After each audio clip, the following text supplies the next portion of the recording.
Hi ಎಲ್ರಿಗೂ ಆಶಾರ್ವಿಸ್ ಕಿಚನ್ನಿಗೆ ನಿಮಗೆಲ್ಲ ಪ್ರೀತಿಯ ಸ್ವಾಗತ. ಇವತ್ತು ನಾವು ಕಲ್ಲಂಗಡಿ ಹಣ್ಣನ್ನು ತಿಂದ ನಂತರ ಈ ಸಿಪ್ಪೆಯಿಂದ ಬಿಸಾಕೋ ಬದಲು ಈ ಸಿಪ್ಪೆಯಿಂದ ಏನು ರೆಸಿಪಿ ಮಾಡ್ಬೋದು ಅಂತ ತೋರಿಸ್ತಾ ಇದ್ದೇನೆ ನೋಡಿ. ಇದನ್ನು ನಾನು ಮಾಡೋ ಮೊದಲು ಇದಕ್ಕೆ ಒಂದು 3 ಗ್ಲಾಸಿನಷ್ಟು ಅಕ್ಕಿಯನ್ನು ಅಂದರೆ ಬೆಳ್ತಿಗೆ ಅಕ್ಕಿಯನ್ನು ನೆನೆಯಲಿಕ್ಕೆ ಹಾಕ್ಕೊಂಡಿದ್ದೇನೆ. ಒಂದು 2 ಸತಿ ಚೆನ್ನಾಗಿ ತೊಳ್ಕೊಂಡು ಇದನ್ನು ನಾವು ಒಂದು 3 ರಿಂದ 4 ಗಂಟೆ ಚೆನ್ನಾಗಿ ನೆನೆಯಲಿಕ್ಕೆ ಬಿಡಬೇಕು. ಇವಾಗ ನೋಡಿ 2 ಸತಿ ತೊಳೆದಾದ ನಂತರ ನೀರು ಹಾಕಿ ಮುಚ್ಚಳ ಮುಚ್ಚಿ ನಾನಿಲ್ಲಿ ನೆನೆಯಲಿಕ್ಕೆ ಇಟ್ಟಿದ್ದೇನೆ. ಅದ ನಂತರ ನಾವು ನೆನೆದ ನಂತರ ಈ ಸಿಪ್ಪೆದು ಇದೆಯಲ್ಲ, ಅಂದರೆ ಕಲ್ಲಂಗಡಿ ಹಣ್ಣು ತಿಂದ ನಂತರ ಉಳಿದ ಸಿಪ್ಪೆ, ಅದರ ಮೇಲ್ಭಾಗ ಈ ಥರ ಹಸಿರು ಬಣ್ಣ ಇದೆಯಲ್ಲ ಅದನ್ನು ತೆಗೆದುಕೊಳ್ಬೇಕು. ಇದು ತೆಗಿಯೋದಿದ್ರೆ ಒಂಥರ ಗಟ್ಟಿ ಆಗ್ತದೆ, ನಮಗೆ ಒಂಥರ ಚೆನ್ನಾಗಾಗೋದಿಲ್ಲ.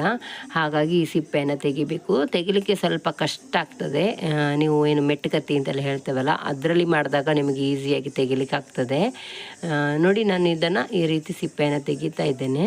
ಈ ಸಿಪ್ಪೆಯಿಂದ ನಾವು ಬರೀ ಈ ರೀತಿ ತಿಂಡಿ ಮಾಡೋದಲ್ಲದೆ ಸ್ವೀಟ್ ಕೂಡ ಮಾಡ್ಬೋದು, ಅಲ್ಲದೆ ಪಲ್ಯ ಮಾಡ್ಬೋದು, ಮತ್ತು ಸಾಂಬಾರು ಕೂಡ ಮಾಡ್ಬೋದು, ಚೆನ್ನಾಗಿರ್ತದೆ.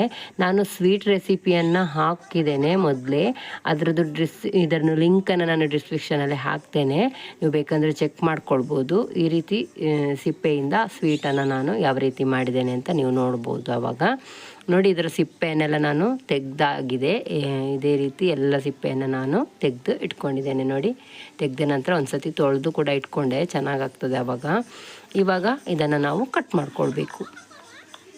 ಸ್ವಲ್ಪ ದೊಡ್ಡದಾಗಿ ಕಟ್ ಮಾಡ್ತಾ ಇದ್ದೇನೆ. ಇದು ನಮಗೆ ಮಿಕ್ಸಿ ಜಾರಿಗೆ ಹಾಕಿ ರುಬ್ಬೋದ್ರಿಂದ ಏನು ತೊಂದರೆ ಆಗೋದಿಲ್ಲ, ಹಾಗಾಗಿ ಸ್ವಲ್ಪ ದೊಡ್ಡದಾಗಿ ಕಟ್ ಮಾಡ್ತಾ ಇದ್ದೇನೆ. ನೆಕ್ಸ್ಟ್ ಒಂದು ಸ್ವಲ್ಪ ಇದೆ, ಒಂದು ಅರ್ಧದಷ್ಟನ್ನು ನಾನು ಚಿಕ್ಕದಾಗಿ ಕಟ್ ಮಾಡ್ಕೊಳ್ತಾ ಇದ್ದೇನೆ. ನಾನು ನಿಮಗೆ ತೋರಿಸ್ತೇನೆ ನೋಡಿ ಯಾವ ರೀತಿ ಅಂತ. ಎಲ್ಲ ಪ್ರೊಸೀಜರ್ ತೋರಿಸ್ತಾ ಹೋದರೆ ತುಂಬ ಲಾಂಗ್ ಆಗುತ್ತೆ ಅಲ್ವಾ ವಿಡಿಯೋ, ಅದಕ್ಕೋಸ್ಕರ ಈ ರೀತಿ ದೊಡ್ಡದಾಗಿ ಕಟ್ ಮಾಡಿಕೊಂಡಿರೋದನ್ನು ನಾನು ರುಬ್ಲಿಕ್ಕೆ ಹಾಕೋದು. ಈ ರೀತಿ ಚಿಕ್ಕದಾಗಿ ಕಟ್ ಮಾಡಿ ಇಟ್ಕೊಂಡಿದ್ದೇನಲ್ಲ, ಇದನ್ನು ನಾವು ಹಿಟ್ಟಿಗೆ ಸೇರಿಸ್ಕೊಳ್ಬೋದು. ಅದು ಮಧ್ಯೆ ಮಧ್ಯೆ ನಮಗೆ ತಿನ್ನುವಾಗ ಚೆನ್ನಾಗಾಗ್ತದೆ, ಮಧ್ಯೆ ಮಧ್ಯೆ ಸಿಕ್ಕುವಾಗ. ನೋಡಿ, ಇವಾಗ ಅಕ್ಕಿ ಚೆನ್ನಾಗಿ ನೆಂದಿದೆ. ಇದನ್ನು ನಾನು ಇವಾಗ ರುಬ್ಬಬೇಕಲ್ಲ, ಅದಕ್ಕಿಂತ ಮೊದಲು ಮಿಕ್ಸಿ ಜಾರಿಗೆ ನಾನು ಕಟ್ ಮಾಡಿಟ್ಕೊಂಡ ಕಲ್ಲಂಗಡಿ ಹಣ್ಣಿನ ಸಿಪ್ಪೆಯ ಭಾಗವನ್ನು ಹಾಕ್ತಾ ಇದ್ದೇನೆ. ನೋಡಿ, ಫಸ್ಟಿಗೆ ಇದನ್ನು ರುಬ್ಕೊಳ್ಬೇಕು. ಅಕ್ಕಿ ಜೊತೆ ರುಬ್ಬಲಿಕ್ಕೆ ಸರಿ ಆಗೋದಿಲ್ಲ. ಫಸ್ಟು ಈ ಕಟ್ ಮಾಡಿದ್ದನ್ನು ಹಾಕ್ಕೊಂಡು ನಾವು ನೈಸಾಗಿ ರುಬ್ಕೊಳ್ಬೇಕು. ಇದರಲ್ಲಿ ನೀರಿನ ಅಂಶ ತುಂಬ ಇರ್ತದೆ, ಆವಾಗ ನಿಮಗೆ ನೀರು ನೋಡಿಕೊಂಡು ಹಾಕ್ಲಿಕ್ಕಾಗ್ತದೆ. ಅದಕ್ಕೋಸ್ಕರ ರುಬ್ಬಿದ ನಂತರ ನೋಡಿ ಅಕ್ಕಿಯನ್ನು ಸೇರಿಸ್ತಾ ಇದ್ದೇನೆ. ನಂತರ ನಾನೊಂದು 2 ಕಪ್ಪಷ್ಟು ತೆಂಗಿನಕಾಯಿ ತುರಿಯನ್ನು ಕೂಡ ತುರಿದಿಟ್ಕೊಂಡಿದ್ದೆ, ಅದನ್ನು ಕೂಡ ಸೇರಿಸ್ಕೊಂಡೆ. ಹಾಗೆ ರುಚಿಗೆ ಬೇಕಾಗುವಷ್ಟು ನಾನಿಲ್ಲಿ 1 ಚಮಚದಷ್ಟು ಉಪ್ಪನ್ನು ಹಾಕ್ಕೊಂಡಿದ್ದೇನೆ. ನೀವು ಕಡಿಮೆ ಮಾಡಿದಾಗ ಸ್ವಲ್ಪ ಉಪ್ಪನ್ನು ಹಾಕ್ಕೊಳ್ಳಿ. ಜಾಸ್ತಿ ತುಂಬ ಜನ ಇದ್ದಾಗ ತುಂಬ ಮಾಡ್ತೀರಿ ಅಂದರೆ ಜಾಸ್ತಿ ಉಪ್ಪನ್ನು ಹಾಕ್ಕೊಳ್ಳಿ. ನೋಡಿ, ಈ ರೀತಿ ರುಬ್ಕೊಳ್ಬೇಕು. ತುಂಬ ನೈಸಾಗಿ ನಾನು ರುಬ್ಬಲಿಲ್ಲ, ಸ್ವಲ್ಪ ತರಿಯಾಗಿ. ಅದನ್ನು ನಂತರ ಒಂದು ಪಾತ್ರಕ್ಕೆ ಹಾಕ್ಕೊಳ್ತಾ ಇದ್ದೇನೆ. ನೋಡಿ, ಇದಕ್ಕೆ ನಾನೊಂದು ಅರ್ಧ ಗ್ಲಾಸಷ್ಟು ನೀರನ್ನು ಕೂಡ ಸೇರಿಸ್ಕೊಂಡು ರುಬ್ಕೊಂಡಿದ್ದೇನೆ. ನೀವು ತುಂಬ ದಪ್ಪ ಗಟ್ಟಿ ಕಡಿದ್ರೆ ಅದು ನಿಮಗೆ ಚೆನ್ನಾಗಾಗೋದಿಲ್ಲ, ಗಟ್ಟಿ ಆಗ್ತದೆ ತಿಂಡಿ. ನೋಡಿ, ಈ ಹಿಟ್ಟಿಗೆ ನಾನೀಗ ಕಟ್ ಮಾಡಿಟ್ಟಿದ್ದ ಕಲ್ಲಂಗಡಿ ಹಣ್ಣು, ಚಿಕ್ಕದಾಗಿ ಕಟ್ ಮಾಡಿಟ್ಟಿದ್ದಲ್ಲ ಪೀಸಸ್ಸು ಕಲ್ಲಂಗಡಿ ಹಣ್ಣಿನ ಸಿಪ್ಪೆದು, ಅದನ್ನು ಕೂಡ ಹಾಕ್ಕೊಂಡು ಈ ರೀತಿ ಮಿಕ್ಸ್ ಮಾಡ್ತಾ ಇದ್ದೇನೆ. ಇನ್ನೂ ಸ್ವಲ್ಪ ನೀರು ಮಾಡ್ಕೊಳ್ಬೋದು, ಇಷ್ಟು ದಪ್ಪ ಇದ್ದರೆ ತುಂಬ ಗಟ್ಟಿ ಆಗ್ತದೆ ತಿಂಡಿ. ಇವಾಗ ನಾನು ನೋಡಿ ಇಡ್ಲಿ ಪಾತ್ರ ಏನಿದೆ ಅದನ್ನು ಇಟ್ಟಿದ್ದೇನೆ ಗ್ಯಾಸ್ ಮೇಲೆ, ನೀರು ಹಾಕ್ಕೊಂಡು ಬಿಸಿ ಆಗಲಿಕ್ಕೆ. ಅದರದ್ದು ಕಣ್ಣಿನ ಕೂಡ ಇಟ್ಕೊಂಡೆ. ಇವಾಗ ನಾವು ಒಂದು ಬಟ್ಲಿನ ಸಹಾಯದಿಂದ ಇದನ್ನು ಬೇಯಿಸ್ಕೊಳ್ಳುವ. ನೀವು ಬೇಕಂದರೆ ಬಾಳೆ ಎಲೆ ಇದ್ದರೆ ಬಾಳೆ ಎಲೆ ಕೂಡ ಇಟ್ಟು ಈ ರೀತಿ ಹಾಕ್ಕೊಳ್ಬೋದು. ನಾನಿಲ್ಲಿ ಬಟ್ಲಲ್ಲಿ ಹಾಕ್ತಾ ಇದ್ದೇನೆ.